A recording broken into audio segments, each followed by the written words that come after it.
Audio video बताओ भाई, सही आ रही क्या? प्रॉपर दिखाई दे रहा है आपको? सुनाई दे रही है मेरी आवाज? बता दीजिए एक बार।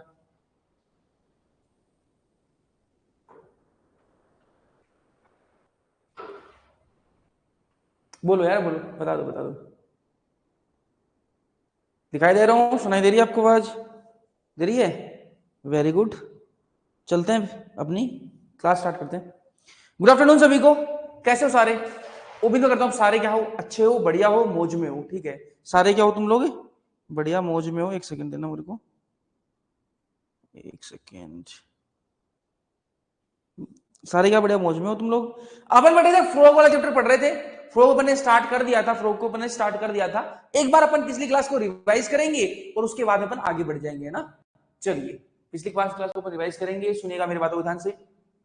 जी, अपन ने फ्रॉग स्टार्ट किया था, फ्रॉग मेंढक के बारे में अपन ने स्टार्ट किया था। तो भारत में पाई जाने वाली सबसे सामान्य प्रजाति, मेरे साथ साथ में बोलोगे भाई, मेरे साथ साथ में बोलोगे, चैट में लिखने की आवश्यकता नहीं है, लेकिन मेरे साथ साथ में अपने मन मन में बोलोगे। भारत में पाई जाने वाली सामान्य प्रजाति कौन सी है? राणा टिग्रीना। संघ कौन सा है आपके एक मेंढक का? मैंने कहा कोडेटा। उपसंघ कौन सा है आपका? कसरूकी। फिर मैंने कहा इसकी क्लास कौन सी है, सुपर क्लास कौन सी है? टेट्रापोडा। क्लास कौन सी है इसकी? मैंने कहा एम्फीबिया। सामान्य विशेषताओं की अपन बात करें तो एम्फीबिया का मतलब क्या होता है या एम्फीबिया का मतलब जो है आपका क्या होता है? एम्फी का मतलब डुअल और बायो का मतलब होता है लाइफ। तो पहले दोहरी जिंदगी जीते हैं, डुअल लाइफ होती है। दोहरी जिंदगी कैसे जीते हैं? मैंने कहा मीठे जल में रहते हैं और ये आपके आपके जमीन पर रहते हैं। फिर मैंने कहा मेंढक जो है आपका मीठे जल तथा आपका जो धरती दोनों पर ये निवास करता है। ये असमतापी होते हैं या फिर अनियतापी होते हैं। असमतापी का मतलब मैं तुम लोगों को क्या बताया?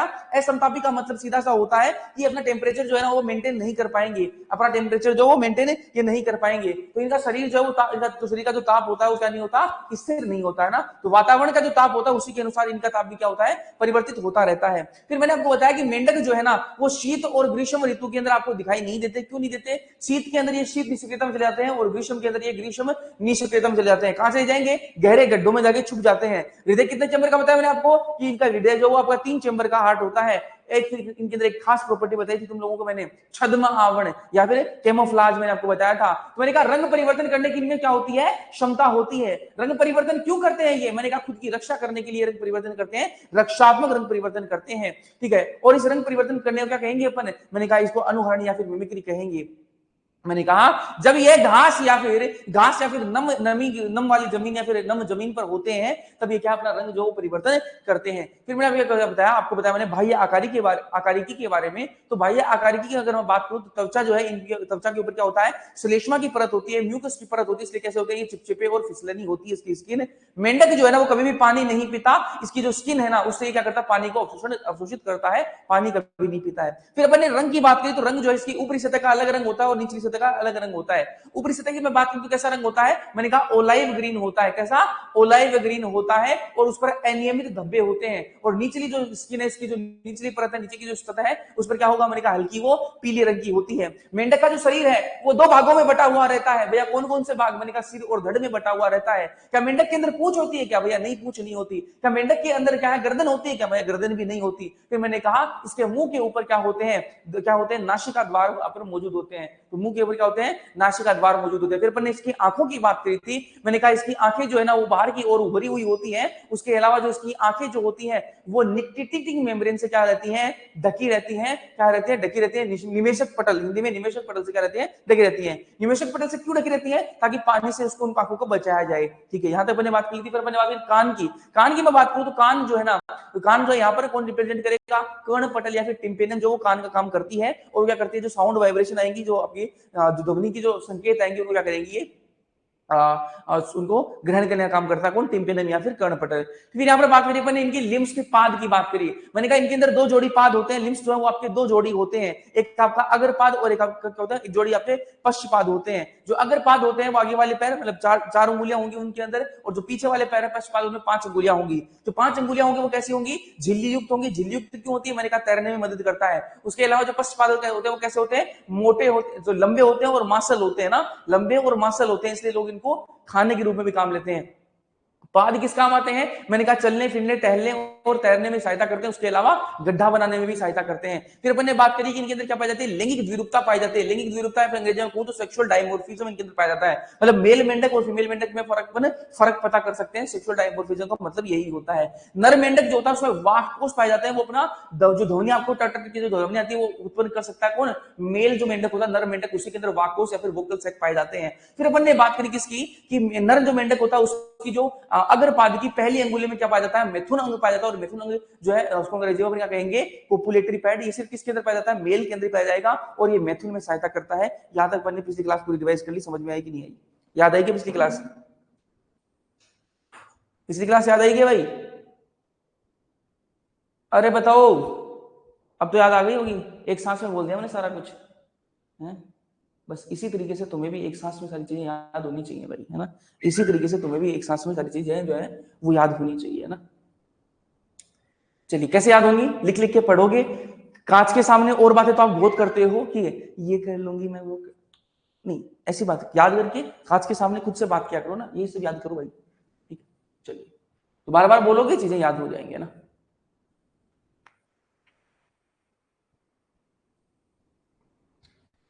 चलिए यहां पर अपन ने बाह्य आकारिकी के बारे में बात कर ली थी, बात करेंगे अपन आंतरिक आकारिकी के बारे में बात करते हैं ना। किसके बारे में बात करेंगे अपन, आंतरिक आकारिकी के बारे में बात करेंगे।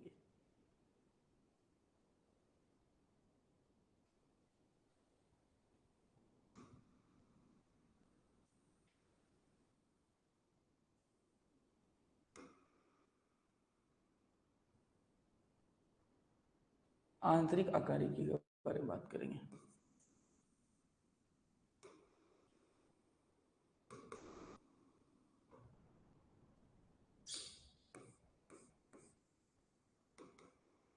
एक सेकंड दो मेरे को। आंतरिक आकारिकी,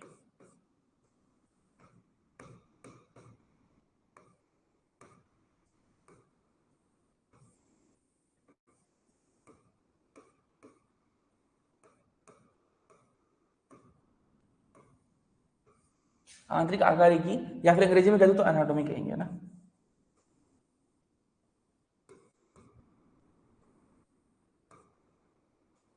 एनाटॉमी, आंतरिक आकारिकी के बारे में बात करेंगे। आंतरिक आकारिका का मतलब है कि अंदर के स्ट्रक्चर्स की अपन को यहाँ पर बात करनी है। किसकी बात करनी है अपन को, अंदर के स्ट्रक्चर्स की जो है यहाँ पर अपन को बात करनी है। ध्यान से मेरी बातों को सुनिएगा और समझते हैं, है ना। आंतरिक आकारिकी, इसमें सबसे पहले बात करेंगे अपन पाचन तंत्र के बारे में बात करेंगे। किसके बारे में बात करेंगे, पाचन तंत्र के बारे में बात करेंगे, ठीक है। किसके पाचन तंत्र, मेंढक का पाचन तंत्र अपन को देखना है ना, मेंढक का पाचन तंत्र देखेंगे ना।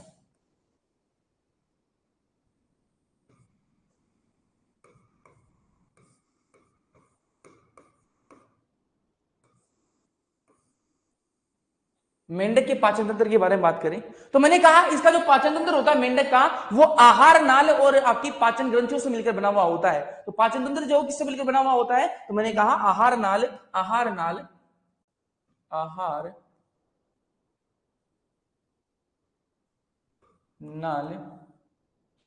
प्लस पाचन,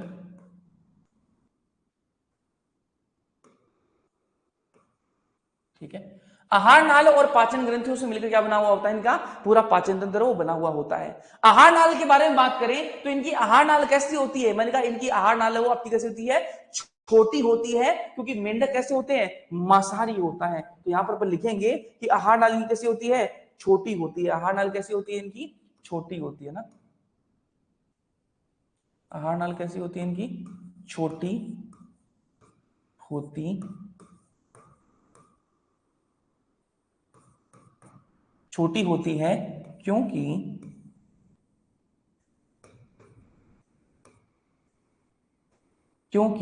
मेंढक मांसाहारी होता है, मांसाहारी।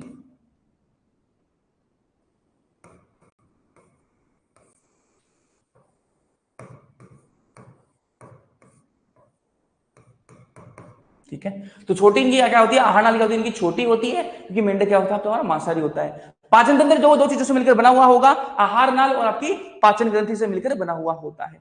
ठीक है, चलिए अब अपन क्या देखेंगे, अपन आहार नाल को सीक्वेंस में देखना चाहते हैं, तो इस पेज पे तो नहीं आएगा, अगले पेज पे अपन बनाएंगे आहार नाल को, पूरे सीक्वेंस में बनाएंगे। चलिए लिखते हैं, आहार नाल के बारे में लिखते हैं अपन यहाँ पे। आहार नाल, इनकी जो आहार नाल है उसके क्या क्या भाग है उनके बारे में बात करेंगे। तो आहार नाल के भाग है ना, आहार नाल के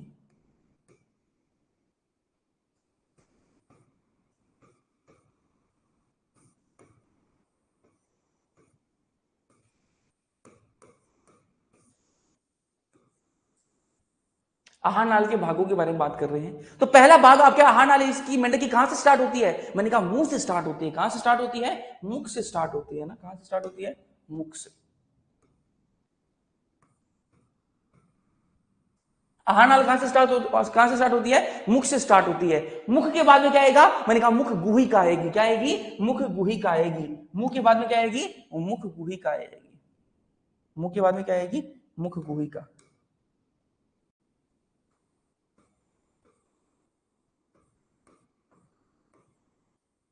मुख गुहिका आएगी। अच्छा, मुख के बाद में क्या आएगी? मुख गुहिका। मुख गुहिका के बाद में क्या आएगी? गर्शनी। गर्शनी के बाद में क्या आएगी? ग्रशिका। क्या आएगी इसके बाद में? गर्शनी।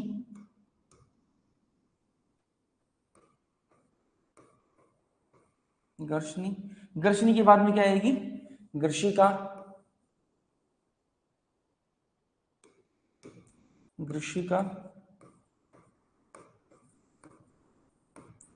ठीक है, गर्शनी के बाद में क्या आएगी तुम्हारी? गर्शिका। गर्शिका के बाद में क्या आएगा? आमाशय। ठीक है, आमाशय ये भाग किसके? आहार नाल में क्या आएगा ना। गर्शिका के बाद में क्या आएगा? आपका आमाशय।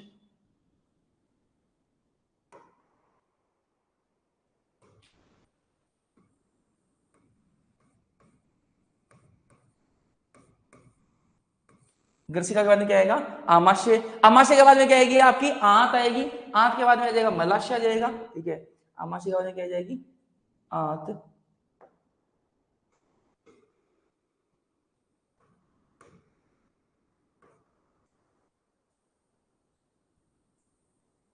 आंत। आंत के बाद में आ जाएगा तुम्हारा मलाशय।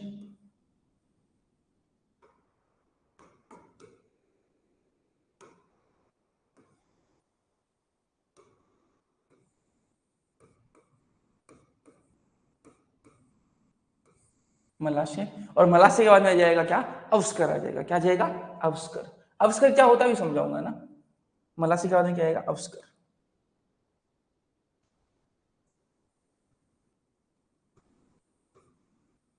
अवस्कर को अंग्रेजी में कहते हैं क्लोएका कहा जाता है ना, क्लोएका।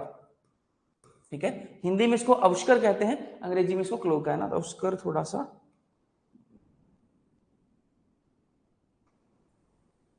अवस्कर।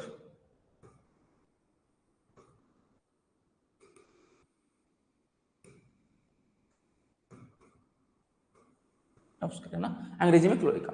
तो मैंने कहा ये क्या है? किसके पार्ट है? आहार नाल के भाग है। किसके आहार नाल के भाग है? मैंने कहा मेंढक की आहार नाल के भाग है। देखिएगा, आहार नाल के भाग पहला मुख से स्टार्ट होगी। सबसे पहले मेंढक का मुंह आएगा, उसके बाद में मुख गुहिका आएगी, उसके बाद में मेंढक की गर्शनी आएगी, गर्शनी के बाद में ग्रशिका, ग्रशिका के बाद में आमाशय आएगा, आमाशय के बाद में आंत्र, फिर मलाशय, फिर अवस्कर आ जाएगा, क्लोएका आ जाएगा। अच्छा भैया, बाकी तो हमें समझ में आ गया। बाकी तो हमने मानव के अंदर भी कभी ना कभी देखा है कि मुख, मुंह, गुहिका, ग्रसनी, ग्रसिका, फिर आमाशय, फिर आंत, फिर मलाशय। ठीक है, ये तो कोई दिक्कत नहीं है। ये अवस्कर क्या बवाल है?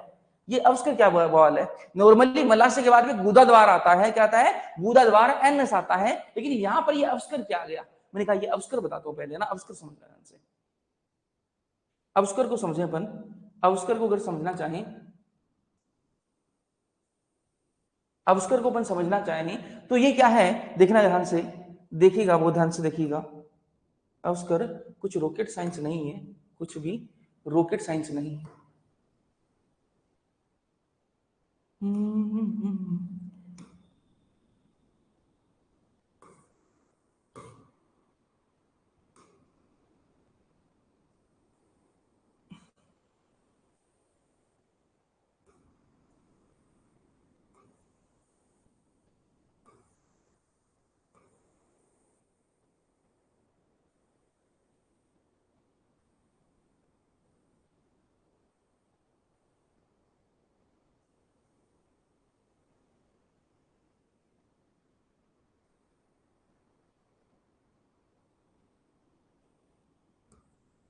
ठीक है, मैंने कहा ये जो आपका अवस्कर है ना, ये क्या है, नीचे वाला अवस्कर है, इसको अपन अवस्कर कहेंगे ना, अवस्कर इसको कहेंगे।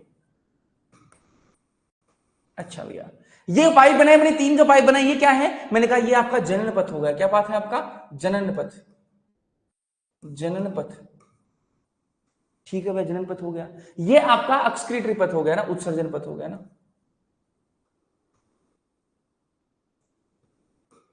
उत्सर्जन वाला पथ हो गया। उसके वाला ये आपकी आहार नाल हो गई ना, ये क्या हो गया आपकी आहार नाल हो गई।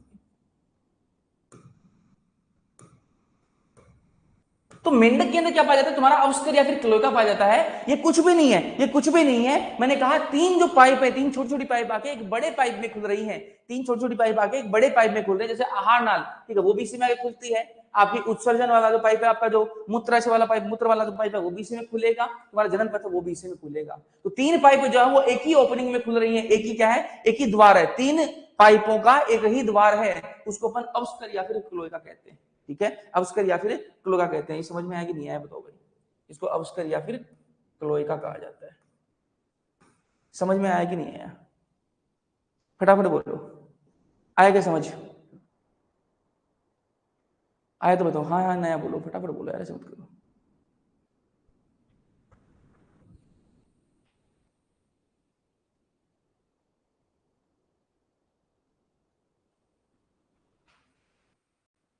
सो गए क्या सारे, हम भाड़ में गए, तुम भाड़ में गए तो तेरा अवस्कर, हमें सोने दे। हमने क्लास ऑन कर दी है और हम सो चुके हैं, ठीक है, हमें कोई मतलब नहीं है। क्लास ऑन कर दी, प्रेजेंट लगती रहेगी अपने आप, हम सो रहे हैं बेटे, जिंदा हो गया, फिर ठीक है, सोए, सो मत जाना भाई, सो मत जाना। सीरियस पढ़ा रहा हूँ क्या, थोड़ा हंसी मजाक करूंगा, है शायरी वायरी सुनाओ क्या। चलिए आ जाओ। अब बात करें अपन मेंढक की जीवा के बारे में बात करते हैं ना, मेंढक की जीवा के बारे में बात करते हैं, सुनिएगा ध्यान से। मेंढक की, मेंढक की जिह्वा के बारे में बात करेंगे।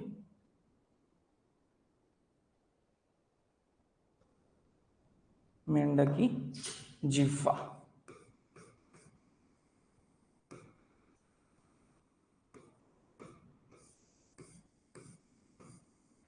मेंढक की जिह्वा के बारे में बात करें तो इसकी जो जिह्वा या फिर टंग कैसी होती है, मैंने कहा मेंढक की जो जिह्वा या फिर जो टंग होती है वो कैसी होती है आपकी, आपकी जो जिह्वा इसकी टंग होती है वो कैसी होती है, परिग्राही होती है ना, कैसी होती है, परिग्राही होती है ना,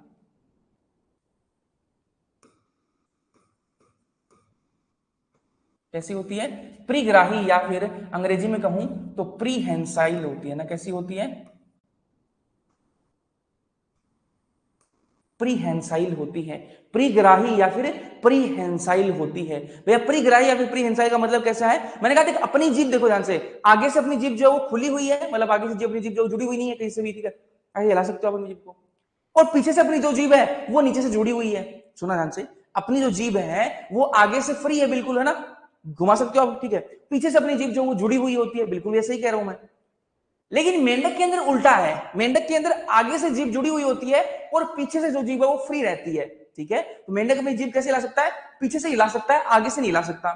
तो मेंढक की जीभ कैसी होती है, प्रीग्राही या फिर प्रीहेंसाइल होती है। तो प्रीहेंसाइल टंग या फिर प्रीग्राही जीभ का मतलब यही होता है कि जो जीभ है वो आगे से जुड़ी हुई हो और पीछे से क्या हो, फ्री हो। तो क्या करता है ये, जब भी इसको कोई शिकारी पकड़ना होता है, कोई शिकारी किसी भी जानवर का, छोटे जानवर का शिकार करना होता है, तो क्या करता है ये अपनी जीभ को, इस तरीके से इसकी जीभ है, अपनी जीभ को ऐसे बाहर निकालता है, पीछे से पकड़ के ऐसे अंदर ले जाता है ना, तो उसकी जीभ ऐसे मानो आगे से जुड़ी हुई है, पीछे से फ्री है, ठीक है, ऐसे निकालेगा बाहर, पकड़ा और ले गया अंदर, निकाला अंदर, ठीक है। तो अपनी जीभ आगे से फ्री रहती है इस प्रकार से, इनकी क्या है पीछे से फ्री है ऐसे, ठीक।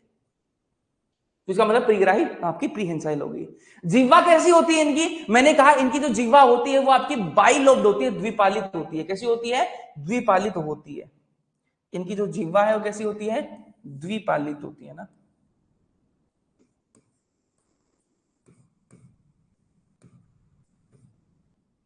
द्विपालित या फिर बाइलोब्ड होती है ना, द्विपालित या फिर बाइलोब्ड इनकी जीवा होती है। द्विपालित का मतलब क्या है? मैंने कहा सांप की जीभ देखी कभी? ये देखी इधर सांप की जीभ, आपने देखा जब सांप जीभ अपनी निकालता है तो उसमें आपको दो संरचनाएं दिखती हैं, ठीक है। जब आप सांप की जीभ निकालता है, जब आपने फिल्मों में देखा होगा, तो वो क्या है, दो संरचनाएं निकालता है, ठीक है भैया, बिल्कुल निकालता है। मैंने कहा इनकी जीभ भी जो है इस प्रकार से होती है ना, अपनी जीभ तो बिल्कुल एकदम से राउंड शेप में, बिल्कुल एकदम से एक ही जीभ होती है अपने तो, लेकिन इनकी जो जीभ वैसे होती है ना, बाइफरकेटेड होती है ना, तो कहते हैं द्विपालित है। तो जैसे अपनी जीभ से निकालेगा, पकड़ेगा और अंदर ले जाएगा, इस प्रकार से होती है, ठीक है। तो यहाँ पर द्विपालित इनकी जीभ होती है, बाइलोब्ड होती है, और प्रीग्राही प्रीहेंसाइल इनकी जीवा होती है। अच्छा भैया ठीक है, जीव के बारे में बात करी, फिर मैंने कहा भोजन का पाचन कैसे होता है उसके बारे में आते हैं ना। भोजन पकड़ता कैसे वो हमको बता दिया, जीव निकालेगा बाहर, पकड़ दिया। अब भोजन का पाचन, अंदर तो ले गया, अब भोजन का पाचन कैसे होता है वो समझते हैं। भोजन के पाचन के बारे में समझते हैं। भोजन का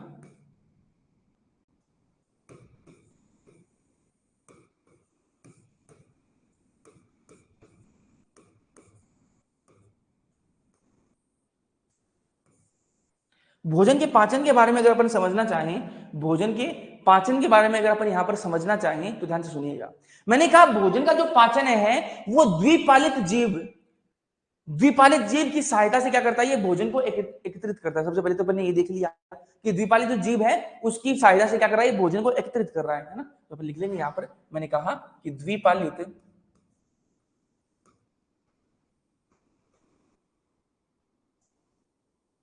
द्विपालित जीव की सहायता से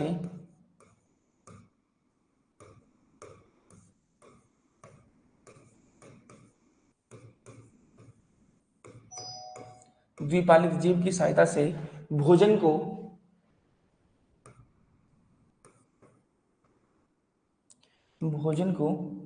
एकत्रित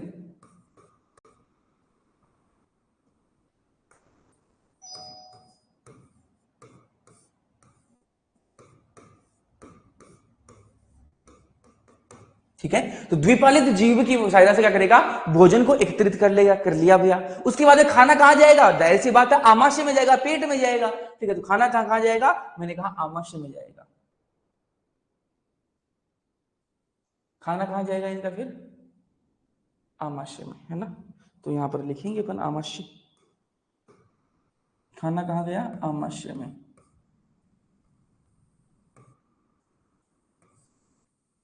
अच्छा भैया, खाना जो है वो आमाशय में जा चुका है। अब क्या होगा, सुनिएगा ध्यान से। मैंने कहा खाना कहां गया, आमाशय में। आमाशय में क्या मौजूद है, मैंने कहा HCl मौजूद है। कौन मौजूद है, HCl मौजूद है, और पाचक रस मौजूद है ना। आपकी जो इसका जो आमाशय है उसमें कौन मौजूद है, आमाशय में कौन है, मैंने कहा आमाशय में आपकी HCl है। हमारे अंदर भी HCl होती है, और पाचक रस होते हैं ना, डाइजेस्टिव जूस या फिर पाचक रस, ठीक है। खाना किसने खाया, कहां गया, आमाशय में। आमाशय में क्या मौजूद था, मैंने कहा HCl, और जो पाचक रस है वो क्या थे, मौजूद थे। जो खाने का जो डाइजेशन है, जो पाचन है, वो कहां से शुरू होता है, याद रखना, मेंढक के अंदर जो खाने का जो पाचन है वो कहां से शुरू होता है, वो आमाशय में ही शुरू होता है। तो ये लाइन अपन लिखेंगे, ये लाइन भी अपन यहां पर ऐड करेंगे। मैंने कहा कि पाचन पाचन पाचन की शुरुआत आमाशय में होती है।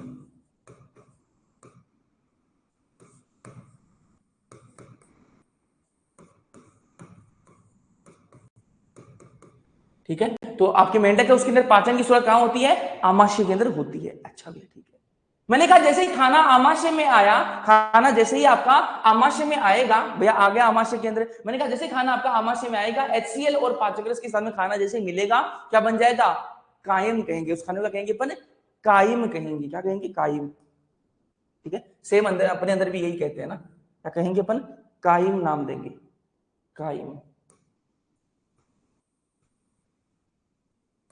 कायम बन जाएगा। अच्छा भैया, अब ये जो कायम बना है, ये कायम कहां जाएगा, मैंने कहा रिपीट करूंगा, ये कायम कहां जाएगा, ये आंत्र में जाएगा। कहां जाएगा, आंत्र में जाएगा ना, ये कहां जाएगा, आंत्र में,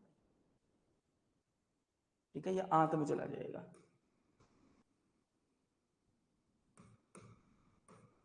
आंत्र में जाएगा। आंत में अब क्या होगा, मैंने कहा आंत में अब आगे का डाइजेशन होगा। क्या होगा सर, इंग्लिश वाला नाम भी याद रखने, हाँ बिल्कुल याद रखने, इंग्लिश वाले नाम भी आपको याद रखने हैं। क्यों रखने हैं? क्योंकि कभी कभी क्या है वो हिंदी शब्द देता ही नहीं है, इंग्लिश में ही लिख देगा, है ना। तो दोनों आपको पता होना चाहिए, और इंग्लिश नाम याद होंगे आपको तो आपको पेपर करने में आसानी होती है, ठीक है। कई बार हिंदी में समझ में नहीं आ रहा पेपर, तो वहां आप इंग्लिश वाला जो क्वेश्चन है वो देख सकते हो, तो आपको थोड़ा समझ में आ जाए, है ना। तो मेरे ख्याल से दोनों आप लैंग्वेज आनी चाहिए। चलिए, कायम जो है आपका, ठीक है, वो कहां जाएगा? आतर में जाएगा। भैया आतर में क्या होगा? मैंने कहा सुनिएगा ध्यान से, आतर में क्या होगा?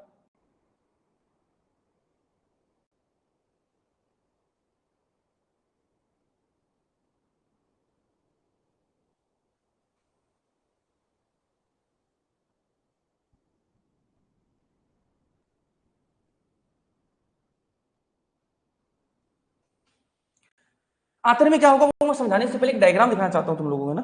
आतर में क्या होगा वो समझाने से पहले मैं तुम लोगों को एक चित्र दिखाना चाहता हूं, वो चित्र देखिएगा तुम लोग, ठीक। मैंने कहा यहां क्या है आपका? लीवर है। थोड़ा बड़ा बनाते हैं लीवर को, छोटा ये बनाए। ये क्या है आपका? आपका नहीं, मतलब मेंढक का क्या है ये? लीवर। अच्छा, लीवर है। लीवर क्या बनाता है? मैंने कहा पित्त बनाता है। क्या बनाता है? पित्त बनाता है। क्या बनाता है? पित्त बनाता है। अंग्रेजी में कहूं तो बाइल बनाता है। ये क्या बनाता है? पित्त बनाता है, पित्त, ठीक है। अंग्रेजी में क्या कहेंगे? इसको बाइल कहते हैं। लिख देते हैं, अंग्रेजी वाला नाम लिख देते हैं, बाइल कहते हैं। अभी जो पित्त बना है ना, ये पित्त कहां जाएगा? मैंने कहा इसको बनाता तो लीवर है, ये जो पित्त है इसको बनाता तो लीवर है, लेकिन स्टोर कहां पे होता है? तो स्टोर जो है ये पित्ताशय में होता है। कहां स्टोर होता है? ये पित्ताशय में स्टोर होता है ना। तो इसको बनाता तो कौन है? बनाता तो इसको क्या है ना, लीवर बनाता है, लेकिन स्टोर कहां होता है? ये पित्ताशय में स्टोर होता है ना। स्टोर कहां होगा? ये पित्ताशय में स्टोर होगा।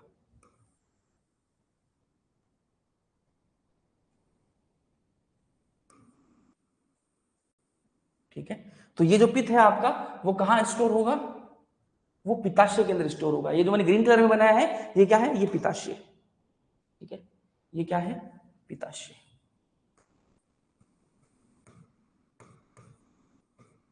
पित्ताशय, ठीक है। इसी को अपन गाल ब्लेडर कहते हैं ना, इसी को अपन क्या कहते हैं? गाल ब्लेडर कहते हैं। अच्छा, अब ध्यान से सुनना मेरी बात को। ये जो पित्ताशय है ना, ये पित्ताशय से क्या निकलेगी? पित्तवाहिनी निकलेगी, है ना। क्या निकलेगी? पित्तवाहिनी निकलेगी। थोड़ी सी चित्रकारी और करूंगा मैं, थोड़ी सी चित्रकारी मैं और करना चाहूंगा यहाँ पे।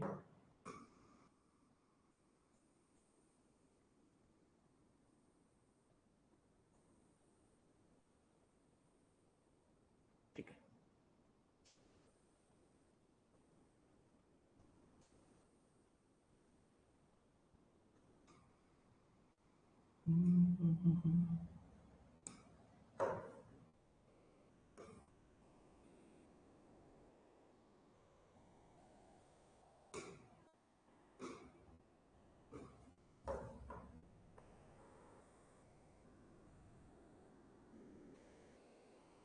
है, ठीक है। थोड़ा सा इसको अलग कलर से बना दो तो भी ठीक लगेगा। थोड़ा सा अलग कलर यूज करूंगा मैं इसका,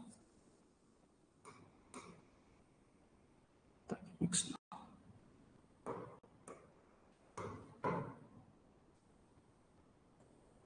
ठीक है,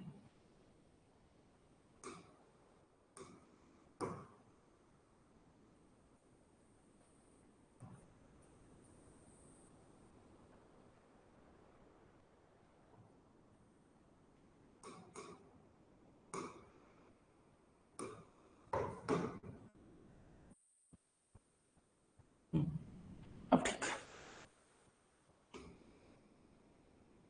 है। तो मैंने कहा लीवर जो है उसने क्या बनाया? पित्त बनाया। अच्छा भैया, पित्त बनाया, वो पित्त कहां स्टोर होगा? मैंने कहा पित्ताशय में स्टोर होगा। अच्छा भैया, ये इधर जो आपको स्ट्रक्चर दिख रही है, स्ट्रक्चर क्या है? मैंने कहा ये अग्नाशय है। ये क्या है? अग्नाशय। क्या है ये? अग्नाशय। भैया ये अग्नाशय क्या होता है? मैंने कहा पेंक्रियाज वर्ड सुना है कभी? पेंक्रियाज वर्ड सुना है? मैंने कहा वो पेंक्रियाज यही होता है, अपने अंदर भी होता है, मेंढक के अंदर भी ऐसा ही होता है, पेंक्रियाज, ठीक है। अग्नाशय हो गया। अच्छा भैया, ये क्या है जो अपने ब्लू कलर में बनाई है? मैंने कहा देखना, ध्यान से बोल रहा हूं मैं, बहुत ध्यान से बोल रहा हूं। पित्ताशय जो है ना, इसके अंदर क्या तुम्हारा पित्त स्टोर हो जाता है। पित्ताशय से क्या निकलेगी? ये आपकी पित्त वाहिनी निकलेगी। क्या निकलेगी? मूल पित्त वाहिनी निकलेगी। क्या निकलेगी? मूल पित्त वाहिनी निकलती है। अच्छा भैया, और मैंने कहा अग्नाशय से क्या निकलेगी, आपकी अग्नाशय वाहिनी निकलेगी। पित्ताशय से पित्त वाहिनी, अग्नाशय से क्या निकलेगी, आपकी आपकी आपकी पित्त वाहिनी निकलेगी, है ना। पित्ताशय से आपकी पित्त वाहिनी और आपकी अग्नाशय से आपकी अग्नाशय वाहिनी निकलेगी। और फिर इनकी जो कॉमन पाइप है ना, इसको क्या कह देंगे अपन, मूल पित्त वाहिनी कह देंगे ना। इसको क्या कह देंगे अपन, ये क्या है, मूल पित्त वाहिनी।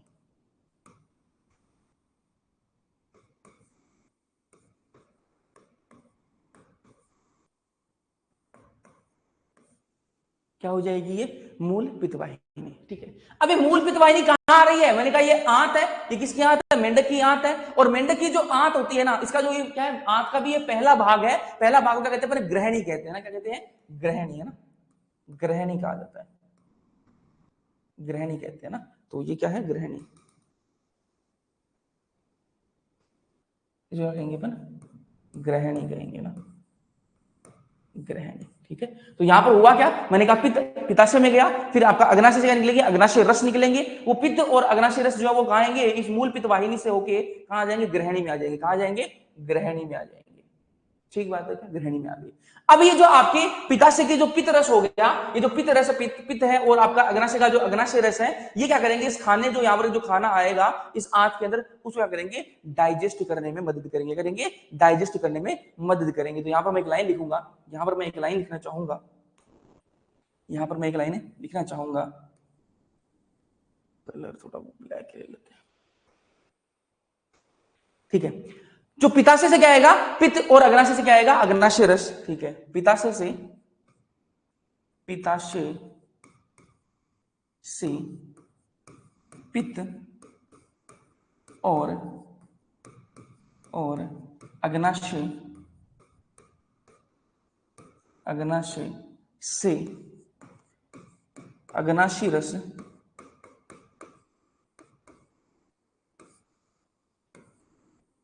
अग्नाशय रस मूल पित्त वाहिनी से, मूल पित्त वाहिनी वाहिनी से ग्रहणी में आते हैं। ठीक है, तो पित्ताशय से पित्त आएगा और अग्नाशय से अग्नाशय रस आएंगे। कहां से आएंगे, मूल पित्त वाहिनी से कहां आएंगे, ग्रहणी में आएंगे। ठीक है भैया, ये पित्तरस क्या करेगा और ये अग्नाशय रस क्या करेंगे, मैंने कहा देखना ध्यान से, पित्तरस जो क्या काम करते हैं और अग्नाशय रस क्या काम करते हैं, इनकी जरूरत क्या है, इनकी इतनी जरूरत है ही क्या, वो देख लेते हैं, जरूरत का भी देख लेते हैं क्या जरूरत है इनकी। मैंने कहा जो आपका पित्तरस है ना, जो आपका पित्तरस है, ठीक है, वो क्या करता है, जो आपका पित्तरस है वो क्या करता है, आपका वसा का पाचन करता है। जो फैट खाएगा ना, जो मेंढक फैट खाएगा, वसा खाएगा, उसका पाचन करेगा ना, तो यह करता है वसा का पाचन करता है, वसा का पाचन। अच्छा भैया ठीक है, पित्तरस की बात बता दी, अग्नाशय रस क्या करता है भैया वो भी बता दो। मैंने कहा देखना अग्नाशय रस के बारे में देख लेते हैं, अग्नाशय रस के बारे में देख लेते हैं।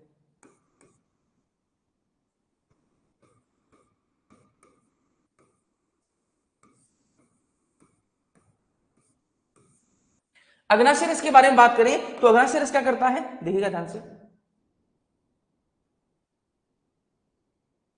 अग्नाशय रस क्या करता है, मैंने कहा प्रोटीन हो गया, कार्बोहाइड्रेट हो गया, इनका पाचन अग्नाशय रस करता है ना।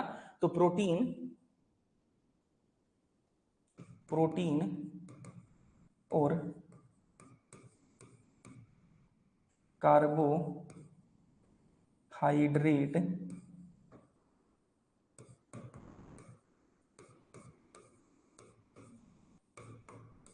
कार्बोहाइड्रेट का पाचन। ठीक है, एक बार वापस रिपीट करेंगे। मैंने कहा जीवा से अपन ने बात स्टार्ट करी थी, कहां से बात स्टार्ट करी थी, जीवा से अपन ने बात स्टार्ट करी थी। और मैंने कहा परिग्राही इनकी जीवा होती है, परिहेंसाइल होती है, जीव ऐसे बाहर आ जाएगी और कैसी होती है, द्विपालित होती है, ऐसे दो पालियों में बटी रहेगी, तो इस चीज को पकड़ेंगे और अंदर ले जाएंगे। मैंने कहा भोजन का पाचन की बात करें तो द्विपालित जीव की सहायता से क्या करेंगे, भोजन को एकत्रित करते हैं, फिर वो भोजन कहा जाएगा, इनके आमाशय में चला जाएगा। कहां जाएगा, आमाशय में। मैंने कहा आमाशय में क्या मौजूद है, मैंने कहा HCl और पाचक रस मौजूद है। जैसे ही वो खाना HCl और पाचक रसों के साथ मिलेगा, वो क्या बन जाएगा, कायम बन जाएगा। क्या बन जाएगा, कायम बन जाएगा।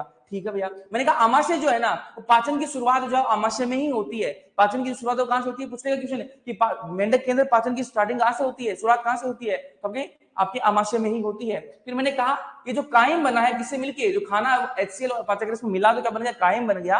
वो कायम कहां जाएगा, आंत में जाएगा। आंत में क्या होगा, मैंने कहा देखो ध्यान से, लीवर से क्या आएगा, पित्त, लीवर जो पित्त बनाएगा वो पित्त स्टोर कहां पे होगा, पित्ताशय में स्टोर होगा। उसके बाद में अग्नाशय जो क्या बनेगा, अग्नाशय रस बनाएगा। पित्त से पित्ताशय जो क्या आएगा, पित्त रस आएगा। अग्नाशय से आपका अग्नाशय रस आएगा।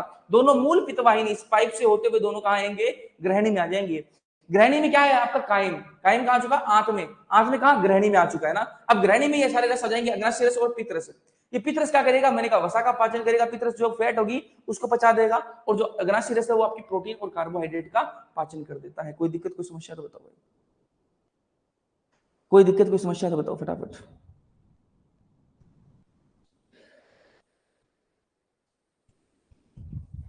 आगे से व्हाइट बैकग्राउंड तो नहीं करना भाई, मेरे तो आंखों की बैंड बज गई।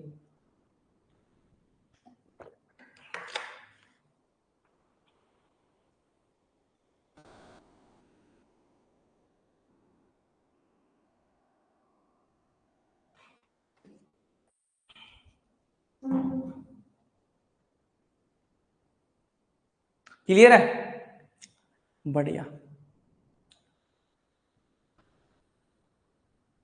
आगे बात करते हैं,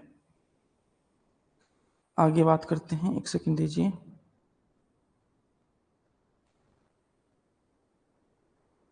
एक सेकंड,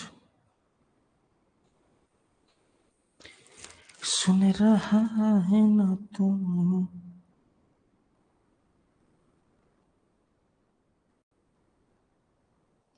ठीक है, आ जाओ भाई।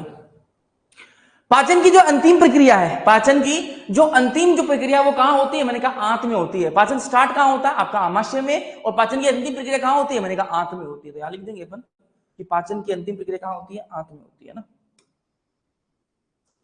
तो यहां अपन लिखेंगे, क्या लिखेंगे अपन, मैंने कहा कि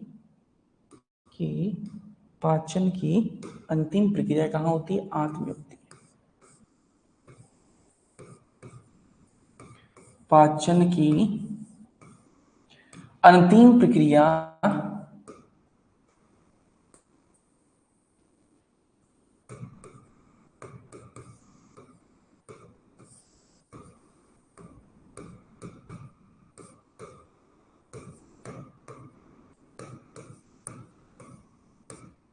आंत में होती है। ठीक है, तो पाचन की अंतिम प्रक्रिया कहां होती है, आपकी आंत में होती है।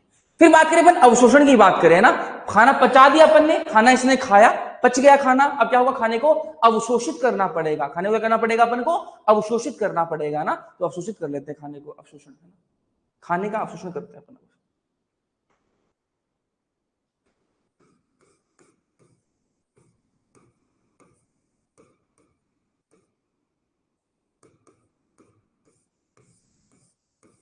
खाने का क्या करेंगे अपन, अवशोषण करेंगे।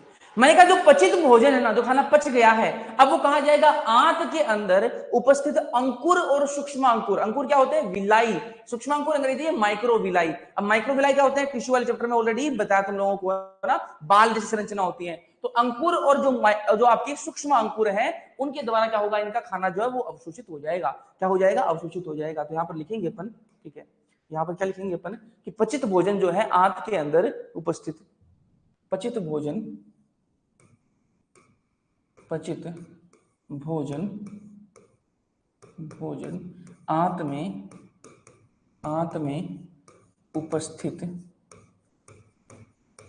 पचित भोजन कहा जाएगा, मैंने कहा आंत में उपस्थित,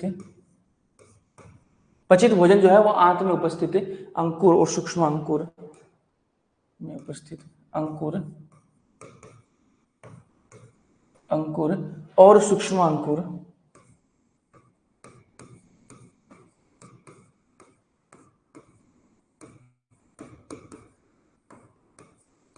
अंकुर और सूक्ष्म अंकुर द्वारा अवशोषित होता है।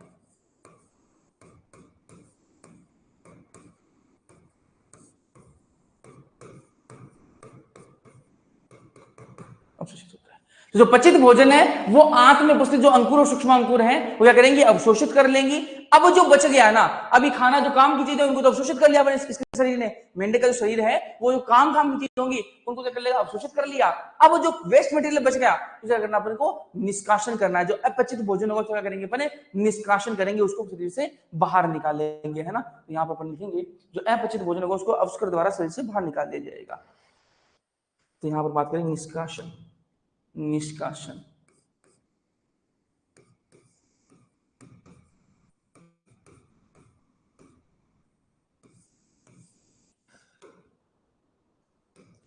तो अपचित भोजन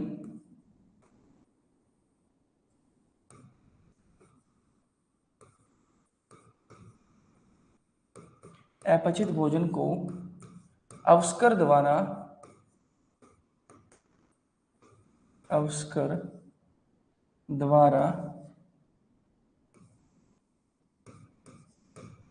द्वारा शरीर से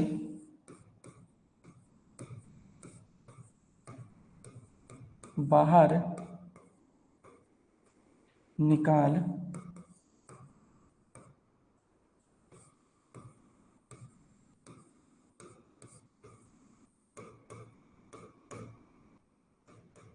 ठीक है। तो जो अपचित भोजन होगा उसको शरीर, तो अपस्कर द्वारा क्या करेंगे अपन, शरीर से क्या कर देंगे, बाहर निकाल देंगे। ठीक है, लिखो भाई फटाफट,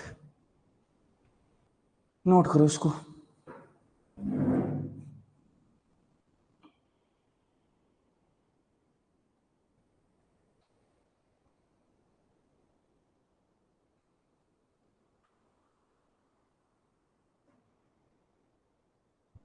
और डेली नहाते हो ना सारे, कोई ऐसा है जो नहाता नहीं है? इस गर्मी में कोई ऐसा भी है क्या जो नहाता नहीं है?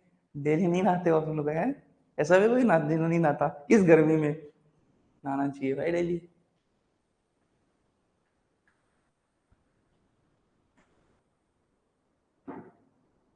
चलो भाई आ जाओ, आगे बढ़े।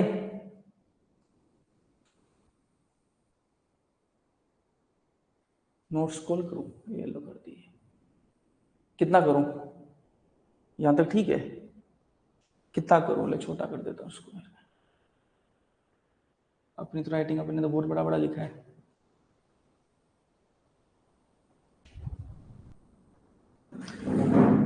वो कर ले, एक रह गई, एक रह गई, इसने स्क्रॉल नहीं किया ना, मतलब स्क्रॉल करने के लिए कहा ना, क्या नाम है, पी के, मतलब पुष्पा, पुष्पा जो है ना वो लिख रही है।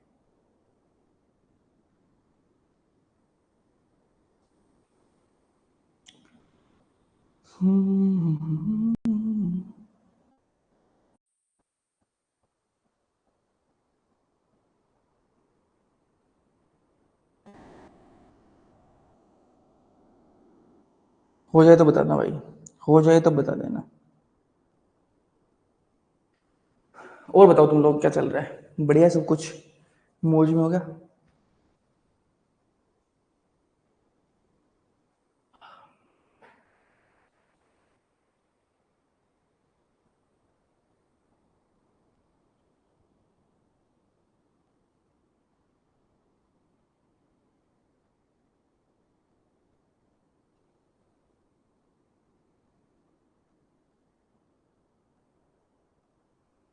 डन।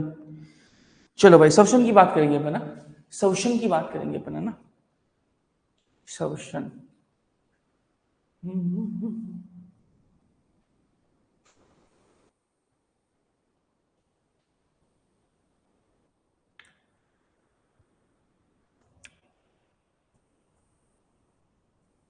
सवशन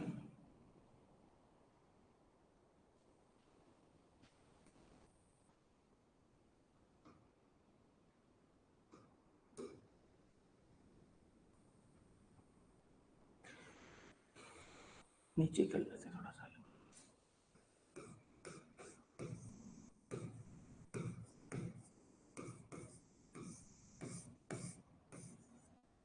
सवसन के बारे में अपन बात करें, देखना ध्यान से, सवसन के बारे में बात करें तो मैंने कहा अगर इन पे सवसन अलग अलग प्रकार से होगा, अगर ये थल पर होंगे, अगर ये जमीन पे होंगे तो इनके अंदर सवसन अलग तरीके से होगा, अगर ये जल में होंगे तो सवसन अलग तरीके से होगा। पहले अपन बात करें थल की, है ना, मैंने कहा दोहरी जिंदगी इनकी, ये जमीन पर भी रह सकते हैं और ये पानी में भी रह सकते हैं। अगर ये थल पर है, जमीन पे है, तब इनके अंदर सब्सटेंस कैसा होगा वो देख लेते हैं सबसे पहले। मैंने कहा अगर ये कहां पर है, थल पर है, थल का मतलब जमीन पर है, ठीक है। अगर ये थल पर है तो इनके अंदर सब्सटेंस कैसा होगा, मैंने कहा तब इनके अंदर आपका सब्सटेंस कैसा कैसा हो सकता है। तो इसके अंदर एक तो त्वचीय सब्सटेंस हो सकता है, अगर ये जमीन पर है तो इनके देखते एक तो त्वचीय सब्सटेंस हो सकता है। उसके अलावा मुख गुहा से ये सब्सटेंस कर सकते हैं, मुंह से सब्सटेंस कर सकते हैं। उसके अलावा ये फुफ्फुस से सब्सटेंस कर सकते हैं, फेफड़ों से सब्सटेंस कर सकते हैं, ठीक है। तो यहाँ पर पहला तो क्या कर सकते हैं, ये त्वचीय सब्सटेंस कर सकते हैं ना, त्वचीय सब्सटेंस, त्वचीय सब्सटेंस कर सकते हैं। दूसरा मुख गुहा,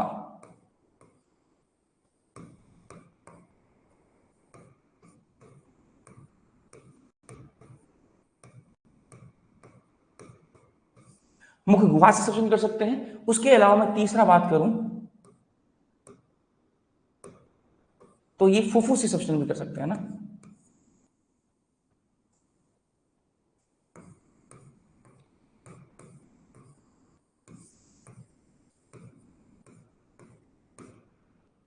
फुफ्फुस से सब्सटेंस भी कर सकते हैं। मैंने कहा सब्सटेंस की बात करें तो इन पे डिपेंड करेगा ये रह कहां रहे हैं। अगर ये थल पर रह रहे हैं, थल पर रह रहे हैं तो ये त्वचीय सब्सटेंस कर सकते हैं, मुख गुहा से सब्सटेंस कर सकते हैं। उसके अलावा ये फुफ्फुस से सब्सटेंस कर सकते हैं। बात करें फेफड़ों से सब्सटेंस करने की तो फुफ्फुस से सब्सटेंस का मतलब क्या है कि फेफड़ों से सब्सटेंस करेंगे, उसकी थोड़ी सी बात करेंगे, समझिएगा ध्यान से। तो फेफड़ों से सब्सटेंस करने की थोड़ी सी बात करते हैं, सुनते हैं बात। मैंने कहा अगर ये फेफड़ों से सब्सटेंस कर रहे हैं तो इनके फेफड़े कैसे होते हैं। फुफ्फुस से सब्सटेंस में फेफड़े काम में आएंगे, बिल्कुल वे फेफड़े काम में आएंगे। फेफड़े, इनके फेफड़े जो वो होते कैसे हैं समझिएगा। तो इनके फेफड़े जो कैसे होते हैं आपके लंबे होते हैं और गुलाबी रंग के होते हैं। कैसे होते हैं, लंबे, ठीक है। कैसे होते हैं, लंबे आकार वाले और गुलाबी रंग के, है ना, लंबे आकार के गुलाबी रंग।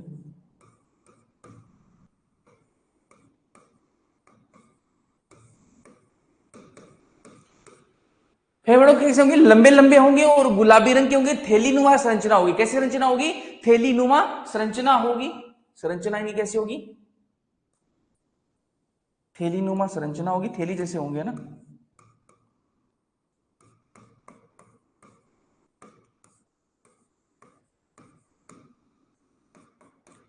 थैलीनुमा संरचना होगी। और बता दो भैया इसके बारे में। मैंने कहा ये जो है ना शरीर के ऊपरी भाग में क्या होते हैं, स्थित होते हैं। तो देह गुहा के ऊपरी भाग में क्या होते हैं, ये स्थित होते हैं। यहां पर लिख देंगे अपन, जो फेफड़े होते हैं वो कहां होते हैं, देह गुहा, देह गुहा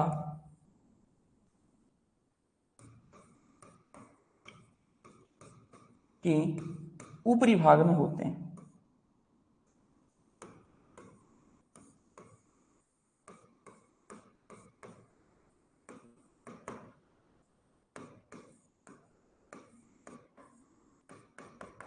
ठीक है, तो कहां होते हैं ये, देह गुहा के ऊपरी भाग में होते हैं। फेफड़े कैसे होते हैं, लंबे आकार के गुलाबी रंग थैलीनुमा संरचना होती है। और देह गुहा के ऊपरी भाग में, जो मेंढक का जो शरीर होता है उसके ऊपरी भाग में आपको देखने के लिए मिलते हैं ना।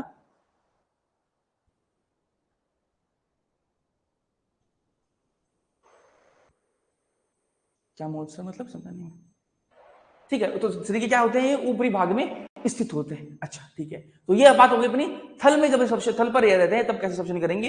अब बात करते हैं जल में रहते हैं तब कैसे सब्सटेंस करेंगे ना। जल पे बात करते हैं, जल की, थल की बात कर ली पर अपने, जल की बात करेंगे। अगर ये जल में है तब सब्सटेंस कैसे करेंगे। मैंने कहा अगर ये जल में है तो ये त्वचीय सब्सटेंस कर सकते हैं। एक तो त्वचा से सब्सटेंस करेंगे, कैसे करेंगे, ये त्वचीय सब्सटेंस तो करेंगे ही करेंगे।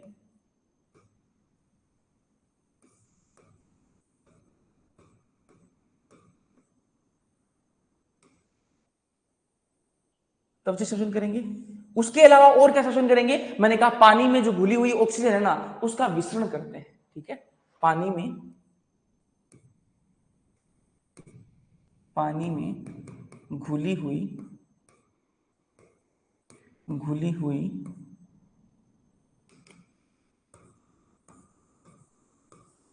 O2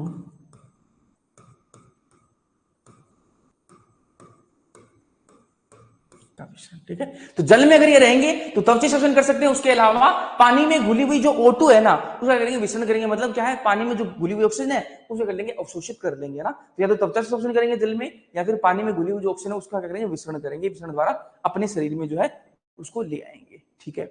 अब एक बात आती है, भैया ये पानी बता दिया आपने, जल बता दिया, लेकिन कई बार क्या होते हैं ये ग्रीष्म निष्क्रियता और शीत निष्क्रिय में शीत निष्क्रियता में होते हैं, उस टाइम पर शोषण कैसे करते हैं वही बता दीजिए। मैंने कहा बताते हैं, चलो ठीक है। तो ये तो आपको पानी का और आपका थल का ना, तो ग्रीष्म ग्रीष्म ग्रीष्म या शीत निष्क्रियता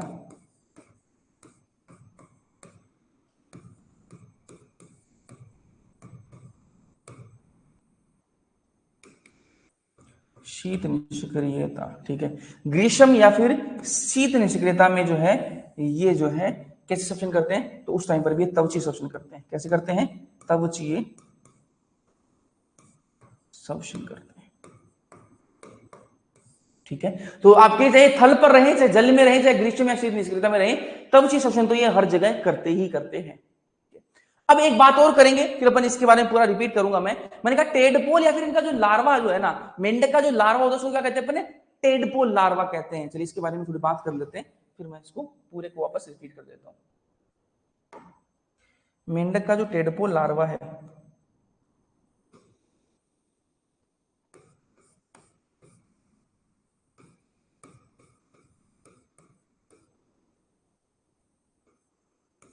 भैया आपने जो मेंढक के बारे में तो हमें बता दिया पूरा कि ग्रीष्म निष्क्रियता, शीत निष्क्रियता, जल थल सब में बता दिया, लेकिन ये जो आपका टेडपोल लार्वा, जो मेंढक का जो लार्वा होता है, ये श्वसन कैसे करता है। मैंने कहा जो मेंढक का जो लार्वा होता है ना, वो श्वसन के लिए क्लोम का उपयोग करता है। ठीक है। तो ये क्या करता है, श्वसन के लिए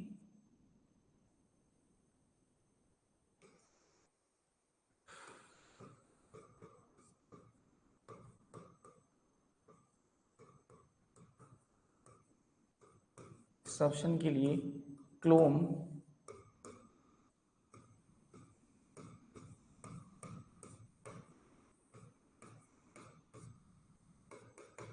का उपयोग करता है। ठीक है।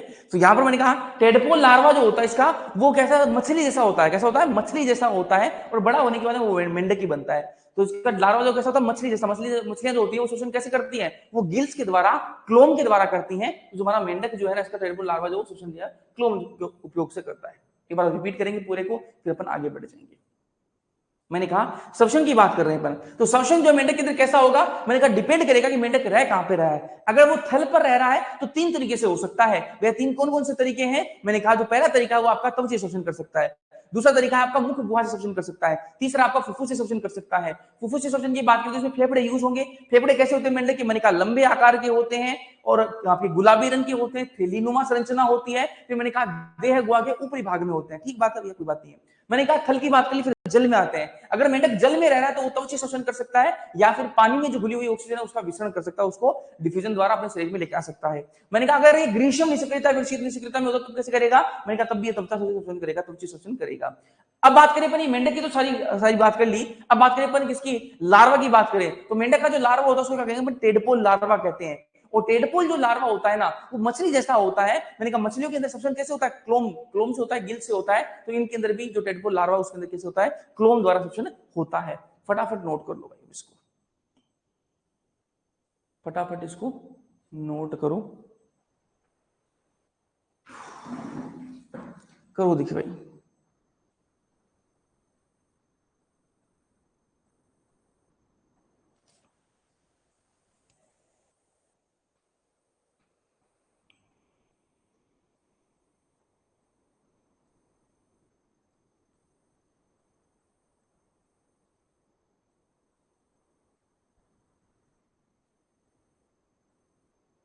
कर लिया नोट।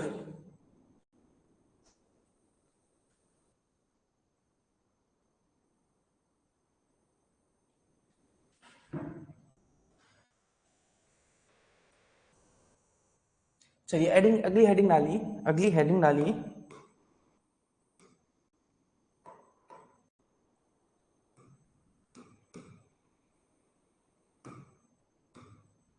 अगली हेडिंग डालो, परिसंचरण तंत्र, है ना, क्या डालना है, परिसंचरण तंत्र।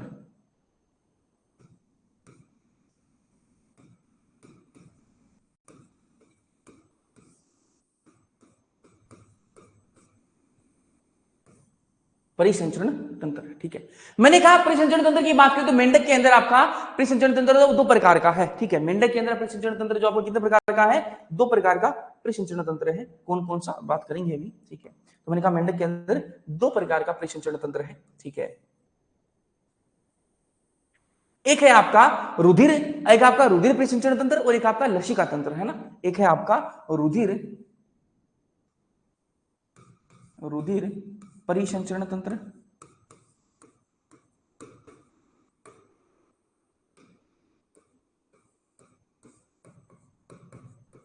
और दूसरा अपना लसिका तंत्र। मैंने कहा सीधी सी बात है, रुधिर परिसंचरण मतलब इसके अंदर ब्लड क्या होगा, ब्लड सर्कुलेट होगा, और लसिका तंत्र के अंदर क्या होगा, लिम्फ या फिर लसिका सर्कुलेट होगी। अच्छा, तो ये अपना क्या हो जाएगा, आपका परिसंचरण तंत्र, ठीक है। अब इसके अंदर अपन रुधिर परिसंचरण तंत्र इसको डिटेल में पढ़ेंगे, आगे और आगे अपन पढ़ेंगे इसको डिटेल में, लेकिन अभी आप इतना ही ध्यान में रखो, ठीक है। अभी मतलब इसी चैप्टर में पढ़ेंगे जो कि अपन कल के लेक्चर में पढ़ेंगे, ठीक है। उसके अलावा कुछ विशेष निवाहिका तंत्र भी होते हैं। ये तो हो गए दो आपके, रुधिर परिसंचरण तंत्र हो गया, लसिका तंत्र हो गया। इसके अलावा कुछ विशेष निवाहिका तंत्र भी होते हैं। क्या होते हैं आगे बताऊंगा ना, क्या होते हैं उसके बारे में अपन आगे बात करेंगे। अभी बस सुन लो क्या होते हैं, विशेष निवाहिका तंत्र भी होते हैं।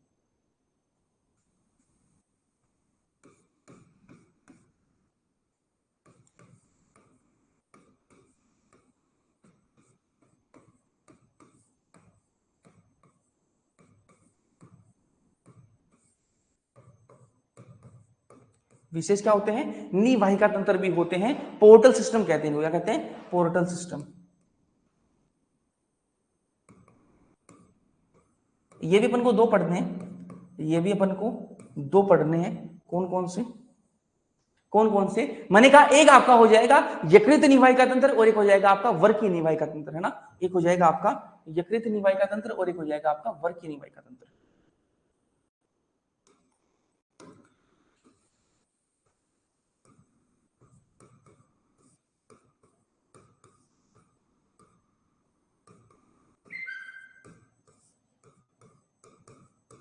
एक हो जाएगा आपका यकृत निवाहिका तंत्र और दूसरा हो जाएगा आपका वर्की निवाहिका तंत्र, है ना।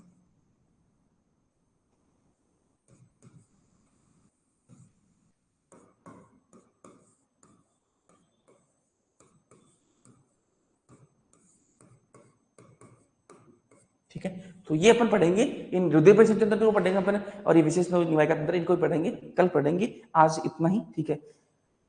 ये कर लो नोट। फ्रॉग में से कितने क्वेश्चन आते हैं, सिलेबस में जब से ऐड किया है तब से एक क्वेश्चन आया है, तो क्या ही बताएं। बट अपने लिए तो एक ही क्वेश्चन इंपॉर्टेंट है भाई। एक क्वेश्चन आ जाए, दो क्वेश्चन भी दे दे, उसका दिमाग फिर जाए तो ठीक है। पहले से कुछ पता नहीं होता। इस बार हुआ क्या एग्जाम के अंदर, पिछले सालों में जैसे अपन होते ना हाई वेटेज का टॉपिक है, ये फलाना ढिमकाना, इस बार हटा दिए सारे कुछ, हाई वेटेज का सिस्टम नहीं रखा। जिनसे क्वेश्चन आने चाहिए थे बहुत सारे, उनसे आए नहीं, और जिनसे आने थे बहुत कम, उनसे क्वेश्चन आए। तो इस बार तो अलग कर दिया ना, इस बार कुछ ऐसे वेटेज का कुछ पता नहीं लगा सकते अपन। चलिए, तो यहाँ पर अपन समझ में आया या नहीं आया फटाफट बताओ, फिर अपन अगले लेक्चर में करेंगे ना। फ्रो का डीपीपी आज मिल जाएगा ना, फ्रो की डीपीपी आज मिल जाएगी ना, फ्रो की डीपीपी आज मिल जाएगी ना, फ्रो की जो डीपीपी है वो आपको आज मिल जाएगी। चलिए खत्म करते हैं। तो वीडियो तुम लोग को पसंद आया है तो लाइक वाइक तो नहीं कर सकते आप यहाँ पे, ठीक है, ठीक है। मिलते हैं अपन अगले लेक्चर के अंदर। Okay bye.